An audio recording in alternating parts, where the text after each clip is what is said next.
अब जरूरत है बदलाव की, जैसे मैंने कहा, और बदलाव आप लोग लेकर के आएंगे, आप और हम सब मिलकर के लेकर के आएंगे, तभी बदलाव आएगा।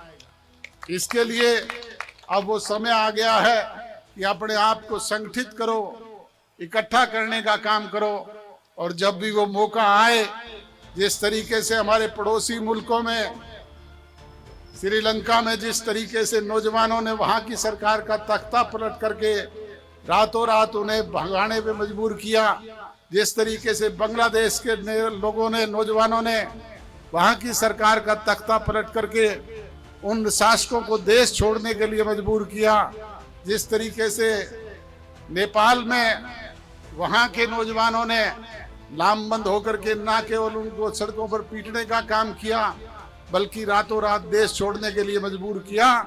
इसी तरीके से इन शासकों को गद्दी से खींच करके, उतार करके, सड़कों पर दौड़ा करके पीटने का काम करना पड़ेगा। इनको देश छोड़ने पे मजबूर करने का काम करना पड़ेगा, तभी जाकर के हमारा इस खामियों के लिए अवगत कराने का काम करेंगे। आपसे नए साल में बहुत उम्मीद है।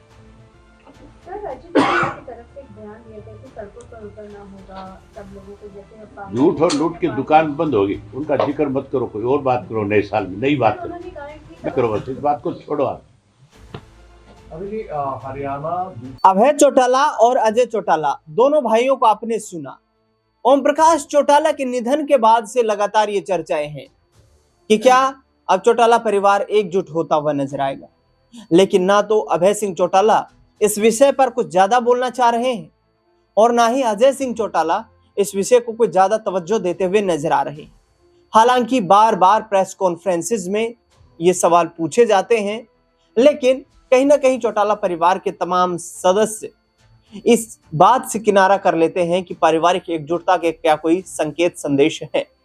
दरअसल फिर से राजनीति चर्चा इसलिए है क्योंकि रणजीत सिंह चौटाला ने जो बयान दिया है वो काफी महत्व रखता है। रणजीत सिंह चौटाला अभी भी चाहते हैं कि अजय सिंह चौटाला और अभय सिंह चौटाला फिर से एकजुट हो जाएं, पूरा परिवार संगठित होकर के चुनाव लड़े, जिससे कि हरियाणा में सत्ता में वापसी करना आसान हो पाए। बता दें आपको कि फुल टाइम सरकार 2005 तक थी। करीब 20 साल से अधिक वक्त गुजर चुका है हरियाणा में, ये परिवार सत्ता से दूर है।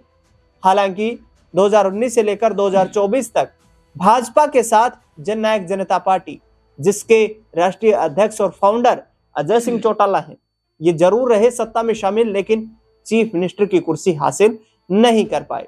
फिलहाल देखा जाए तो परिवार सियासी हाशिए पर नजर आता है राजनीतिक दृष्टिकोण से, क्योंकि इनेलो के पास वर्तमान में 2 विधायक हैं और जननायक जनता पार्टी का 2024 के लोकसभा चुनाव और विधानसभा चुनाव में खाता ही नहीं खुल पाया था। ऐसे में आने वाले वक्त में क्या सियासी चर्चाएं रहेंगी, परिवार क्या एकजुट होगा, क्या परिवार अलग अलग रास्ता ही तय रखेगा, उस पर खास चर्चा करेंगे। लेकिन एक बार फिर से अजय चौटाला और अभय चौटाला का बयान आपको सुनवाते हैं। जरूरत है बदलाव की, जैसे मैंने कहा, और बदलाव आप लोग लेकर के आएंगे, आप और हम सब मिलकर के लेकर के आएंगे, तभी बदलाव आएगा। इसके लिए अब वो समय आ गया है कि अपने आप को संगठित करो, इकट्ठा करने का काम करो, और जब भी वो मौका आए, जिस तरीके से हमारे पड़ोसी मुल्कों में, श्रीलंका में जिस तरीके से नौजवानों ने वहां की सरकार का तख्ता पलट करके रातों रात उन्हें भगाने पे मजबूर किया, जिस तरीके से बांग्लादेश के लोगों ने, नौजवानों ने वहां की सरकार का तख्ता पलट करके उन शासकों को देश छोड़ने के लिए मजबूर किया, जिस तरीके से नेपाल में वहां के नौजवानों ने लामबंद होकर के न केवल उनको सड़कों पर पीटने का काम किया, बल्कि रातों रात देश छोड़ने के लिए मजबूर किया। इसी तरीके से इन शासकों को गद्दी से खींच करके, उतार करके, सड़कों पर दौड़ा करके पीटने का काम करना पड़ेगा। इनको देश छोड़ने पे मजबूर करने का काम करना पड़ेगा, तभी जाकर के हमारा इस खामियों के लिए अवगत कराने का काम करेंगे। आपसे नए साल में बहुत उम्मीद है।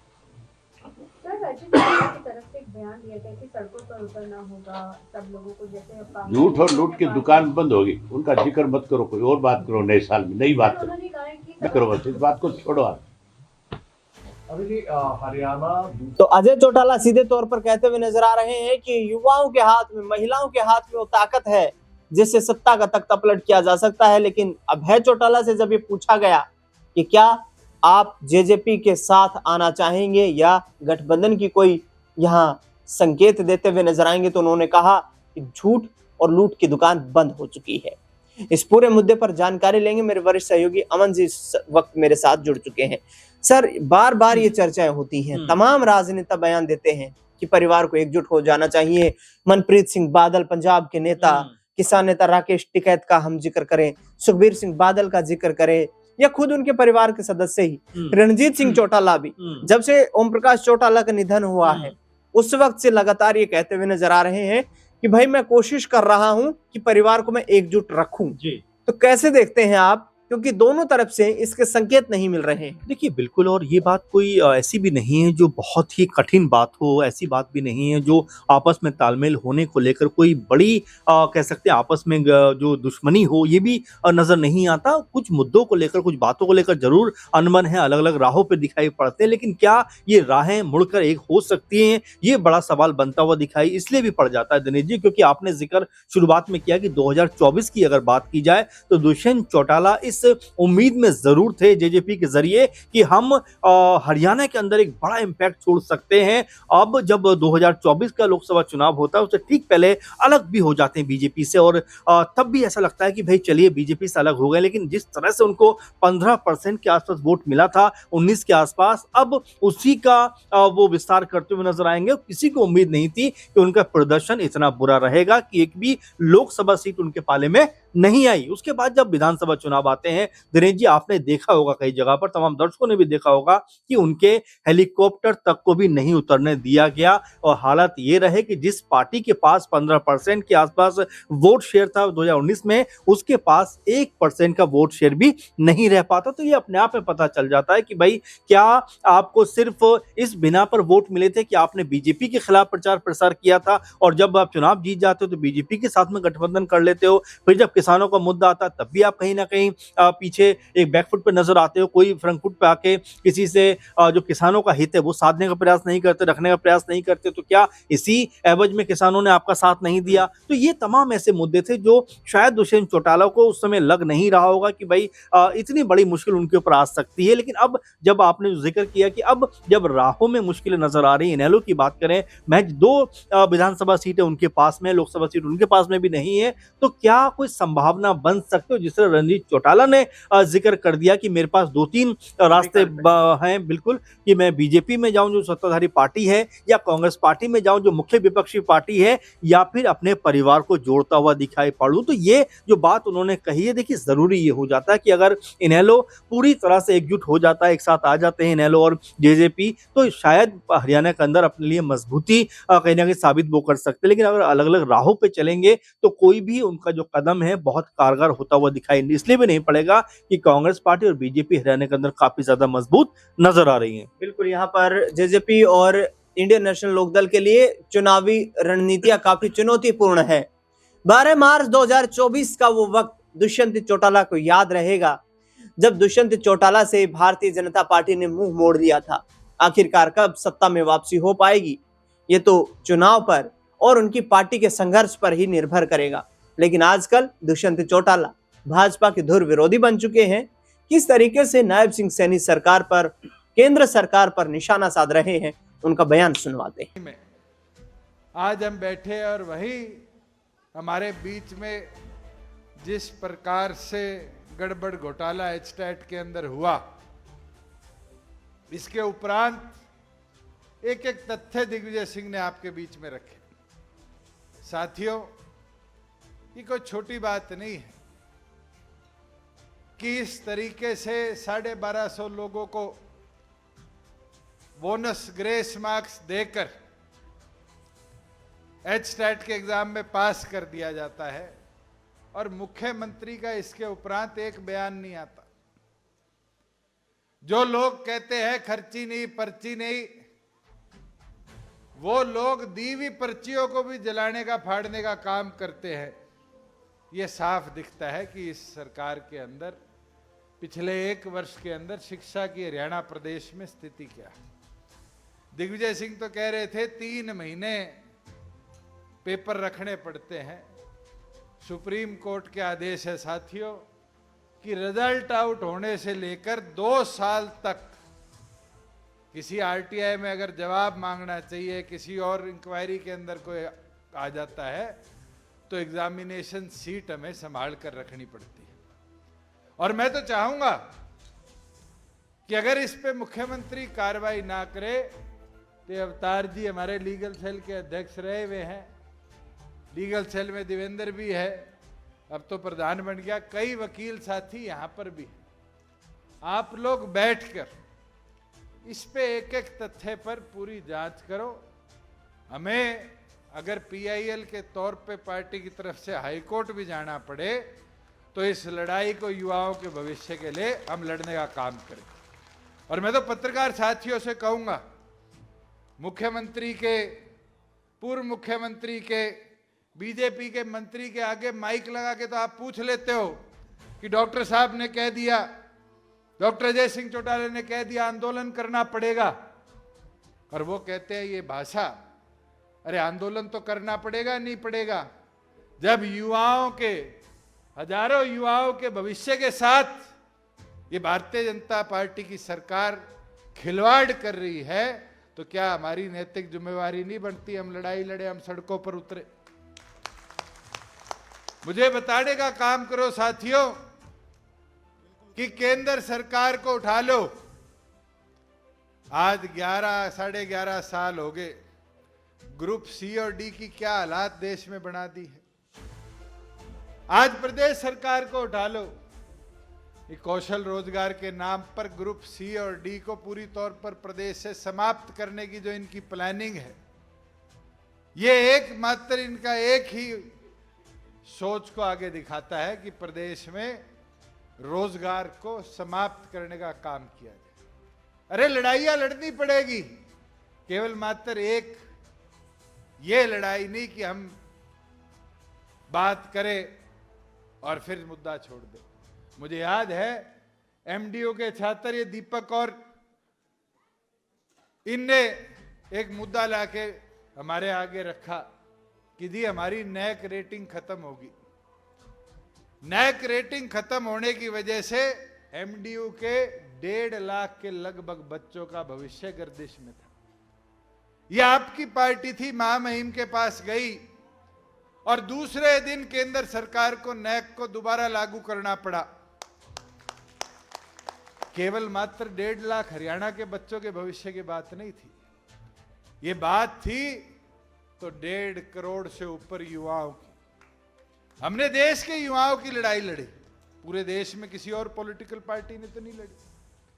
और मैं तो चाहूंगा जहां हम शिक्षा की बात कर रहे हैं, ये भिवानी के अंदर आज खड़े होकर ये हमें संकल्प लेना पड़ेगा कि इस एचटेट की जो खामियां हैं, जो गलतियां हैं, जहां इसके अंदर अगर पैसा लिया गया है, उन चीजों को तथ्यों के साथ जनता के बीच में भी लेकर आने का काम करें और भिवानी की नगरी से इस लड़ाई को आगे लेकर चलने का काम करें। साथियों, मैं तो आपको प्रदेश के अलग अलग मुद्दों पे अगर हम चर्चा करें, अभी ब्रिज शर्मा जी धान की बात कर रहे थे, मुख्यमंत्री के खुद के विधानसभा क्षेत्र से लेकर खुद के जिले के अंदर, पैतृक जिले के अंदर, खुद इनकी सरकार ने माना 100 करोड़ का नकली चावल खरीदा गया, बेचा गया। आज तक एक भी मिल की वेरिफिकेशन नहीं करवाई। आप खुद उठाकर देखो कि 1 तारीख को नए डीजीपी हरियाणा प्रदेश के सिंघल साहब आए। मुझे खुशी है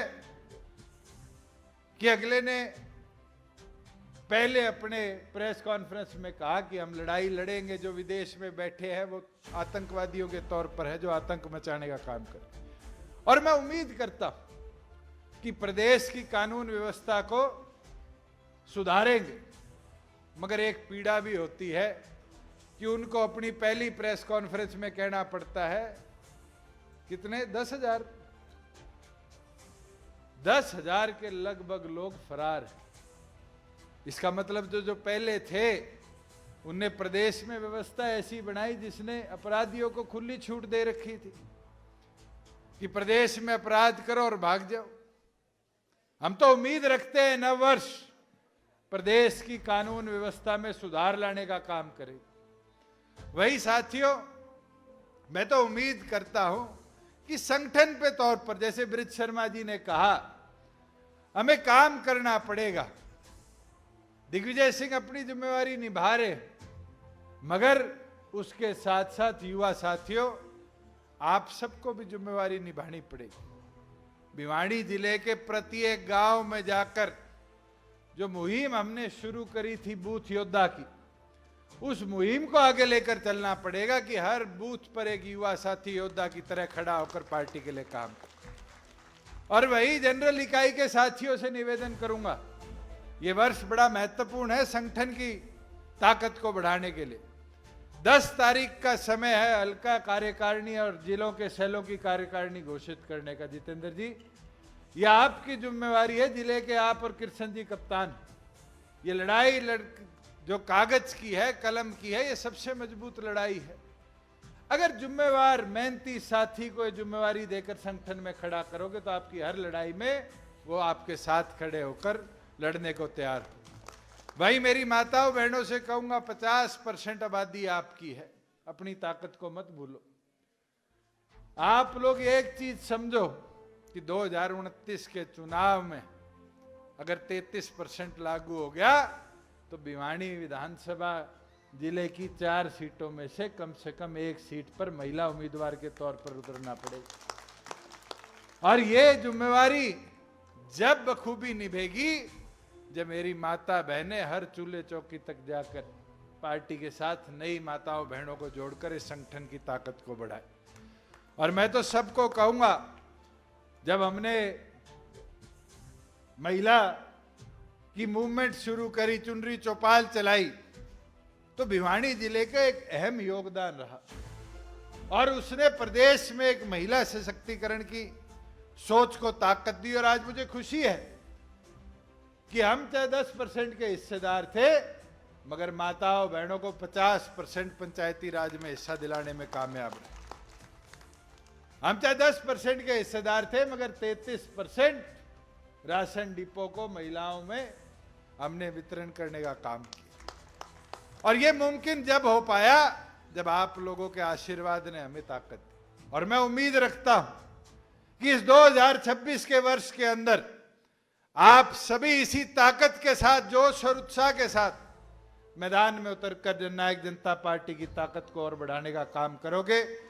मैं तो युवा योद्धाओं से एक आग्रह करूंगा, ये लड़ाई आपने लड़नी है। ये वर्ष जो आगामी 2026 का है बड़ा महत्वपूर्ण है और इस 2026 के वर्ष के अंदर ये तो एक मुद्दा है स्टैट का जो नायब सैनी को जगाएगा, चताएगा, अनेक मुद्दे आएंगे, मगर साथियों योद्धाओं की तरह खड़ा होकर पार्टी की रीढ़ की हड्डी बनकर अगर कोई लड़ाई लड़नी पड़े तो सड़कों पर उतरकर इस प्रदेश के हित के लिए, इस देश के हित के लिए लड़ाई लड़ने को तैयार होकर मैदान में उतरने का काम करना। मैं तो इसी उम्मीद और विश्वास के साथ आप सबको 2026 की पूर्ण दोबारा शुभकामनाएं देता हूं और उम्मीद करता हूं कि सभी साथी मेहनत लगन के साथ पार्टी संगठन को और ताकत से आगे बढ़ाने का काम करेंगे। आपका पूर्ण बहुत